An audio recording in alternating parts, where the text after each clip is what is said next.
అమరావతి పెట్టుకున్న టార్గెట్ లోపల కంప్లీట్ అయ్యేటట్టే కనబడుతుందా సార్? మీరు నిజం చెప్పండి.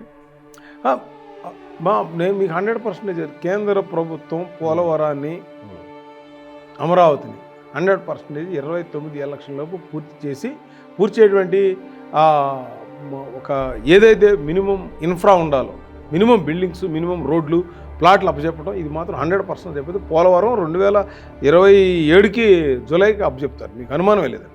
100% అయిపోతుంది. మీకు కావాలంటే నేను 28లో ఇంటర్వ్యూకి వస్తాను, మీరు ఏ వీడియోలు సహా మీకు చూపించగలను. అంత ఫాస్ట్గా జరుగుతుంది. 27 జూన్కే 27 జూన్కి పోలవరం అయిపోద్ది. దాని గురించి ఏం డౌట్ లేదు. లెఫ్ట్ కెనాల్, రైట్ కెనాల్ కూడా చాలా ఫాస్ట్గా డెవలప్మెంట్ జరగబోతాం. రైట్ కెనాల్ ఇప్పుడు వెడల్పు చేయాలి. ఏది నల్లమడ ఫారెస్ట్లో రిజర్వాయర్ కోసం దీన్ని వెడల్పు చేసి కొంచెం గ్రావిటీ ఫ్లోతో అక్కడ ఎక్కువ నీళ్ళు తీసుకెళ్ళాలని ఒక ఆలోచన. అట్లాగే అక్కడ గూగుల్ వాళ్ళది డేటా సెంటర్ ఒకటి వస్తుంది.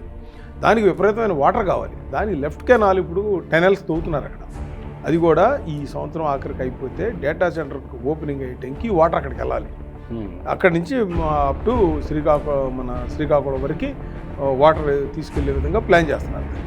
సో లెఫ్ట్ రైట్ కెనాల్ మనకి మొన్న ఎంత అండి, దరిదాపుగా 3000 టీఎంసీ వాటర్ సముద్రంలోకి వెళ్ళిపోయింది. వాటర్ మనకే ఉంది 500 టీఎంసీ అయితే అసలు ఎక్కువ ఏం చేసుకోవాలో అర్థం కాని పరిస్థితి మనం రాష్ట్రంలో చెరువుల్లో నిండిపోతుంది.